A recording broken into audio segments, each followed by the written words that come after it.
정치 한수 김태일 전 장한대 총장과 함께 여야 총선 상황을 비롯한 정치권 현안 짚어보겠습니다. 안녕하십니까? 예, 안녕하세요.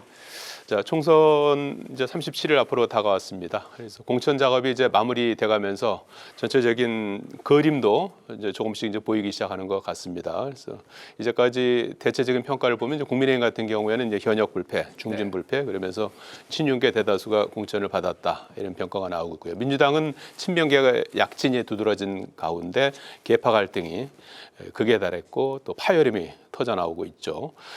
그래서 이제 그동안에 뭐 쇄신과 혁신 이런 부분들을 많이 강조했는데 이제 그건 어디 갔냐 이런 비판도 나오는데 전반적으로 어떻게 보고 계시는지요?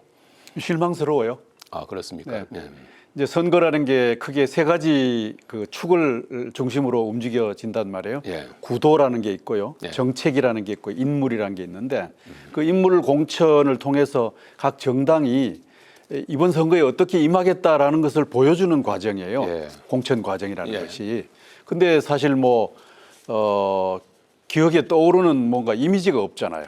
국민의힘이든 민주당이든 예. 공천을 통해서 국민들에게 이번 선거에 각자 정당이 어떻게 임하겠다라는 메시지를 보여주는데 성공하지 못하고 있어요. 예. 아주 실망스럽죠. 예. 근데 국민의힘은 이제 안정 기조를 선택한 것 같아요. 네. 조직의 안정을요. 그러다 보니까 안정은 달성했을지 모르지만 기득권이 계속 유지되고 있다. 그 기득권도 당의 이른바 말씀하셨던 주류를 중심으로 한 기득권이 그대로 이어지고 있다. 예. 그러니까 오래된 인물들이 계속 공천을 받고 있으니까요. 그다음에 민주당의 경우는 인적 쇄신을 아마 기조로 정한 것 같아요. 예. 그러나 그 인적 쇄신이 공정성에 대한 의문을 제기를 받게 되고 그건 아주 당을 불안정하게 하고 있고 혼란만 우리들에게 보여주고 있단 말이에요. 예. 그러다 보니까 도대체 이번 선거의 의미가 뭐냐라고 하는 것에 대해서 양당이 다 뭔가 국민들에게 메시지를 주지 못하고 있다. 예. 그래서 나중에 말씀드릴 기회가 있을지 모르겠습니다만 예. 예를 들면요. 여성이라는 가치 예.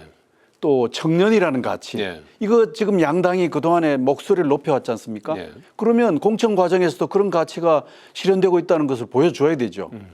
지금 아니에요. 예. 여기 제가 지나간 여성신문을 들고 예. 왔는데요. 여성이 사라진 총선이라고 하는 표지를 붙였어요. 지금 예비 후보 단계에서만 통계를 해봤는데 예. 지금 겨우 12% 13% 정도예요. 예비 후보 단계에서요. 그러면 본 공천이 다 끝났을 때 이게 몇 퍼센트가 될런지 예. 정말 염려스럽지 않을 수 없습니다. 예전 같으면 뭐 여성 공천 30% 보장하라 예. 그렇게 한다라고 막 기염을 토하지 않았습니까? 예. 아니에요. 청년도 마찬가지입니다. 청년의 가치가 중요하다고 그렇게 목소리 높였지만 공천 과정에서 청년 아젠다가 어디 생겨나기나 했습니까? 그 혼란 속에 알겠습니다. 지금 메시지는 떠내려가고 있다 이렇게 예. 볼 수 있습니다. 여야 모두 무척 아쉬운 어떤 공천 과정을 지적을 해주셨어요. 뭐 국민의힘 같은 경우에는 기득권 이런 부분, 민주당은 이제 공정성 이런 부분들이 좀 우려스럽다 지적을 해주셨고요. 그러나 이제 앞으로 이제 비례의석이나 이런 부분들이 조금 더 있으니까 거기까지 한번 이제 보고 또 종합적으로 한번 판단해 보시죠. 오늘 그 임종석 전 비서실장이 결국 당에 아마 이제 잔류를 선언한 것으로 해석됩니다. 당의 그 결정을 수용하겠다 이런 입장을 이제 밝히지 않았습니까? 그래서 네. 지난번에 이제 컷오프 된 데 대해서 이제 반발하면서 당에 이제 재고를 요청을 했었고 그 이후에는 이제 이재명 대표를 향해서 속내를 알겠다 하면서 좀 섭섭한 그런 감정도 표출을 했었고 그리고 엊그제 3월 2일에는 이낙연 새로운 미래 대표하고 이제 만나서 이제 탈당이 임박한 것이 아니냐 이런 해석이 나왔었는데 오늘날에 좀 전격적으로 당에 잔류하는 것을 이제 선언을 했습니다. 배경은 뭐라고 보십니까? 저는 임종석이라는 정치인이 예. 그 정치인 중에서도 이젠 지도자급이지 않습니까? 예. 이제 거기에 걸맞는 선택을 했다 이렇게 생각을 합니다. 예. 첫째는 자신이 성장하고 자신을 키워준 예. 그 정체성의 텃밭이라는 것이 민주당이라는 것 아니겠습니까? 예. 그러면 거기에 걸맞는 선택이라면 민주당 떠나서는 안 되죠. 예. 잘한 선택이라고 보고요. 두 번째는 자신의 개인적인 문제를 보더라도 민주당이라고 하는 정치적 공간에서 자기 실현을 해 나가는 것이 더 지혜롭고 현명한 것이다 이렇게 저는 봅니다. 물론 이제 정치적으로는 단기적으로는 자기한테 위협이 될 수 있지만 그러나 좀 길게 보면 그 터전 속에서 앞으로의 자신의 정치적 실현을 위한 미래를 설계해 나가는 것이 더 현명하고 지혜로운 선택이 아니었느냐 저는 그렇게 생각합니다. 결정적으로는 어떤 계기가 있었을까요? 이재명 대표하고도 어떤 교감이 있었을까요? 글쎄요, 이제 당에 승복하겠다라고 얘기하고요. 예. 그럼 당의 공식적인 입장이 그 뜻을 알겠고 예. 함께 일하겠다라고 하는 메시지를 내놓은 것으로 보아서 예. 뭔가 거기에 걸만 상응하는 서로의 교감이 저는 있는 것으로 보입니다. 예. 뭐 사전에 어떤 계획이 있었는지는 제가 알 수 없습니다만은 오고 간 메시지를 보아서 오늘 아침 상황에서는 그 양쪽이 다 어떤 교감 하에서 임종석이라는 정치인이 어떤 역할을 할 수 있는 그런 공간이 생기지 않겠나라는 생각을 해봅니다. 예, 이재명 대표의 어떤 다음 그 뭐라고 그럴까요? 대응 이런 부분들이 이제 주목되는 부분이고요. 네. 그러다 보니까 이제 새로운 미래 쪽에서는 상당히 좀 기대를 했었던 것 같은데 다소 이제 좀 의외라는 그런 이제 반응을 내놨고요. 오늘 잠시 뒤에 이낙연 새로운 미래 대표가 기자회견을 할 것 같습니다. 아마 출마와 관련된 내용일 것 같은데 어떻게 미뤄졌던 예상하시는지요? 기자회견이죠. 예. 아마 본인이 어느 지역에 출마할 것이다 뭐 그것을 얘기할 거라고 전망들을 하고 있는데요. 예. 뭐 광주 지역이라고 다들 언론들이 얘기를 하고 있는데 뭐 그런 부분들이 그 당의 미래에 대해서 뭔가 중요한 방향을 제시해주고 예. 국민들에게 주는 메시지가 있지 않겠나라고 기대해 봅니다. 예. 자, 민주당을 탈당한 서른 의원 지금 그 앞으로 행보가 이제 관심이 되고 있는데 홍영표 의원 같은 경우에도 아마 이번 주 중에 거취를 결정할 것으로 보입니다. 그래서 이분들이 이제 새로운 미래로 바로 가는 것이 아니고 중간 지대라고 할 수 있는데 민주연합, 민주연대 이런 형태의 어떤 뭐 플랫폼이라고 할까요? 이렇게 해서 이제 그런 그 결사체를 만들려고 하는 것 같습니다. 그래서 바로 새로운 연대로 안 가고 새로운 미래로 안 가고 이렇게 중간지대를 만들어서 새로운 미래와 같이 이제 힘을 합하는 그런 형태가 될 것 같은데 그건 어떻게 평가하시는지요? 설훈의 생각은 이런 것 같습니다. 예. 현재 공천 과정에 민주당의 의사결정 승복 못하겠다. 예. 그러나 나는 민주당이라는 정체성 부인하고 싶지 않다. 다시 돌아오겠다. 뭐 이런 생각인 것 같아요. 아, 뭐 다시 돌아오겠다는 얘기도 아마 한 것으로 뭐 일부 언론은 보도를 하고 있습니다만은 그래서 저는 역시 서론다운 선택이다 이렇게 생각을 해보았습니다. 예. 아주 화끈한 양반이죠. 예.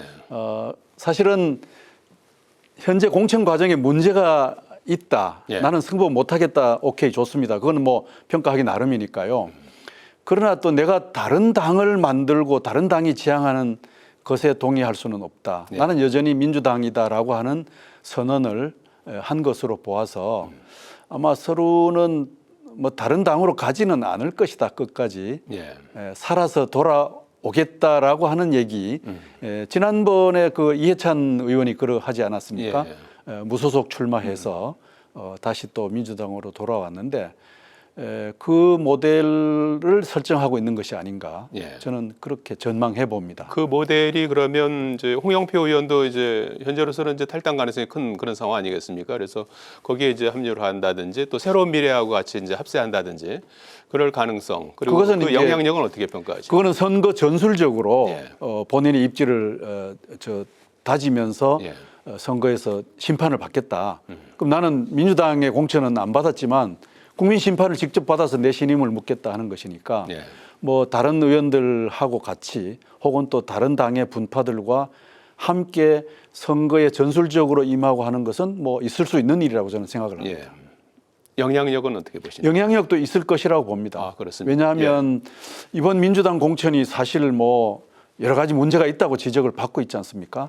뭐 국민들도 그렇게 생각하고 있는 것으로 보입니다. 예. 민주당의 지지율 추이를 보니까요.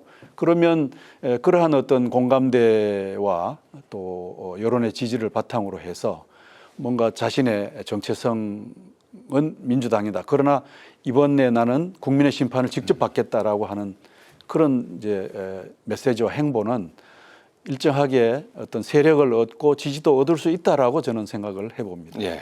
이래저래 뭐 유권자들의 고민이 깊어질 수밖에 없는 총선이 될 것 같아요. 네, 유권자에게 직접 묻겠다는 분들이 많습니다. 예, 김영주 국회 부의장 오늘 뭐 저 사표 냈으니까 이제 전 국회 부의장이 되겠네요. 그래서 민주당을 탈당을 하지 않았습니까? 하위 20%의 이제 모멸감을 느낀다면서 탈당을 했고요. 오늘 국민의힘에 입당까지 마무리했습니다. 그래서 민주당을 탈당해서 국민의힘에 입당한 이제 두 번째 케이스가 됩니다. 먼저 오선에 이상민 의원이 있었고요. 그래서 이제 본인은 이제 한동훈 비대위원장의 외연 확장에 이제 공감한다면서 입당의 변을 밝혔는데 말이죠. 이건 어떻게 들으셨습니까? 저는 좀 실망스럽습니다. 아쉽습니다. 왜냐하면요, 김영주 의원이 예. 민주당의 공천 과정에 나 승복 못하겠다. 하위 20%에 내가 들어가는 것에 대해서 나는 못 받아들이겠다. 예. 그거는 저는 뭐 있을 수 있다고 생각합니다. 김영주 의원의 말이 옳을 수도 있습니다. 예. 그러나 국민의힘으로 간다라고 하는 얘기는 더 설명이 필요합니다. 왜냐하면 국민의힘은 자신이 김영주 의원이 그동안 몸담았던 민주당과 정체성을 달리하는 그 정치 세력입니다. 예. 정당이라는 것은 가치를 함께하는 사람들의 집단이지 않습니까? 그런데 민주당의 가치에 터전에서 자신을 일구어 왔던 한 정치인이 갑자기 어느 날 아침에 아무 설명 없이 다른 정당, 그 반대 정당, 대결하고 있던 정당에 가서 합류를 했다? 뭐 갈 수 있어요. 그러나 지금 설명하지 못하고 있지 않습니까? 그러니까 외연 확장이라는 뭐 저 한 비대위원장의 막연한 얘기만 가지고 예. 김영주 의원이 그것을 정당화할 수는 없다고 생각합니다. 그 선수에 걸맞는 또 국회 부의장이라는 지도자급에 걸맞는 자기 설명을 하지 않으면 김영주 의원은 정치권에서 아주 비판을 많이 받고 눈총받고 조롱을 받게 될 것이라고 저는 생각합니다. 예. 민주당의 의사결정에 불복할 수 있습니다. 예. 또 더 나가서 뭐 갈 수도 있다고 봅니다. 그러나 설명이 없습니다. 예. 설명 없이 갔다는 얘기는 이거는 정말로 우리가 냉정하게 봐야 된다고 저는 제가 정치학자로서 평가를 합니다. 사선 의원이고 이제 국회 부의장을 지내시고 영등포 갑에 아마 전략 공천될 걸로 이제 예상이 되는데 앞으로 이제 뭐 선거전이 이제 나설 거니까 설명을 한번 들어보기로 하죠. 어떤 상응하는 설명이 필요한데요. 알겠습니다. 지금 설명하지 않았기 때문에 네. 앞으로의 설명에 대한 신뢰성 계산이 소구력을 아마 잃을 알겠습니다. 거로 저는 생각합니다. 자, 이준석 개혁신당 대표가 최종적으로 이제 경기도 화성을 출마로 결심을 굳혔습니다. 그동안에 뭐 대구냐 수도권이냐 뭐 상당히 저울질을 했던 것 같아요. 수도권에서도 뭐 노원 병이냐 뭐 이런 이제 후보 여러 곳을 놓고 이제 검토를 했는데 화성을로 결정을 했습니다. 이준석 대표는 뭐 젊은 층의 소구력이기 때문에 경기도 화성을 여기는 뭐 지금 그 개혁신당의 이원옥 최고위원의 이제 지역구고 이원옥 의원은 이제 옆에 정으로 또 옮겨가는 것 같습니다. 그래서 여기서 어떤 수도권에서 이 지역을 선택한 이유는 뭐라고 보십니까? 저는 아주 절묘한 절묘합니까? 전술이라고 생각합니다. 왜냐하면 개혁신당이라는 게 이제 주목을 좀 받다가 또 주춤하지 않습니까? 그러니까 여러 가지 정치적 자원을 동원하고 조직화하는데 그 넉넉하지 못합니다. 아주 한정된 자원을 가지고 선거에 임해야 되는데 그러려면 선택과 집중을 해야 되죠. 그런 집중의 시너지 효과를 달성하는데 이 화성 지역이 아주 절묘한 선택이었다. 저는 그렇게 생각을 합니다. 말씀하셨듯이 그런 저 반도체 벨트라고 하는 그런 이제 의미도 있고요. 근데 거기에 걸맞는 그 양향자 의원 용인갑에 출마죠. 그렇죠. 이원욱 의원도 있으니까요. 그 지역에 아마 일정한 관심과 지지를 이렇게 모으고 한정된 자원을 아주 효과적으로 활용하는데 좋은 결과를 전망할 수 있지 않겠나 이렇게 생각해 봅니다. 대구도 중요한 전략적 의미가 있긴 했습니다. 그런데 대구는 안 가는 게 잘했습니다. 왜냐하면 대구는 그 까치밥 이론이라고 제가 명명한 것이 있는데요. 까치밥이라는 게 있습니다. 까치밥 이론. 겨울에 그 까치를 위해서 감을 하나 남겨두지 않습니까? 대구의 유권자들은 보수 세력이 큰 어려움이 없을 때는 다른 정치 세력을 위해서 기회를 줍니다. 까치밥처럼요. 그런데 지금 보수 세력이 굉장히 어렵고 위기 상황 속에서는 한치의 그 여유를 허락하지 않습니다. 아주 집결하고 똘똘 뭉쳐서 보수를 지켜야 되겠다 이렇게 생각하는 투표 경향이 있기 때문에 예. 아마 이번에는 보수가 굉장히 어려움을 겪고 있는 선거이기 때문에 이준석 후보가 거기에 갔어도 그 기대할 만한 소득을 얻지 못했을 겁니다. 예. 지금 화성을 택한 것은 아주 전략적으로 의미가 있다고 봅니다. 예. 화성이 이번에 지역구 하나 더 늘었죠. 화성 그렇습니다. 갑을 하나 더 늘었기 때문에 병, 더구나 또 기회가 정까지. 또 예. 생긴 화성을 이 절묘한 선택이라고 하셨는데 그 결과까지 네. 또 지켜볼 대목인 것 같습니다. 자, 지금 46석으로 한 석이 줄은 그 비례 의석을 놓고도 아주 그 쟁탈전이 치열합니다.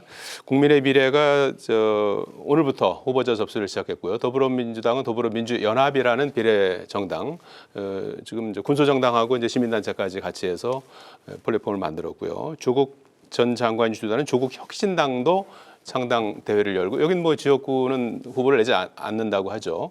그래서 46석을 놓고 치열할 것 같은데 말이죠. 어떻게 전망하시는지요? 우선에는 그 비례 전문 정당이라는 게 예. 참 거대 정당이 그것을 만든 건 기형적이라는 얘기를 하고 싶고요. 예. 이건 나눠먹기 하지 않았으면 좋겠어요. 그러니까 비례대표는 정말 이 대표성, 비례성, 다양성 이 가치를 실현하는 과정이거든요. 예.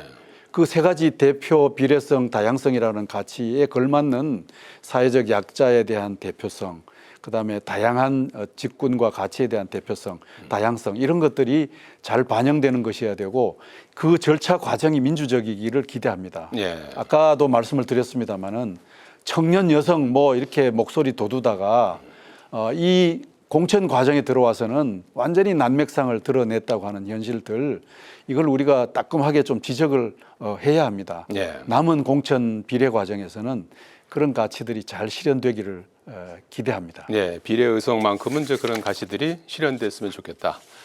역시 이제 유권자들께서도 이번에 뭐 한 정당을 찍을지 여러 정당을 찍을지 이런 부분도 상당히 고민스러운 대목이 될 것 같아요. 네, 유권자들에게는 네. 사실 좀 즐거운 일이 아니겠습니까? 선택지가 많아진다고 하는 것은요. 알겠습니다. 오늘 말씀 여기까지 듣겠습니다. 고맙습니다. 네, 감사합니다.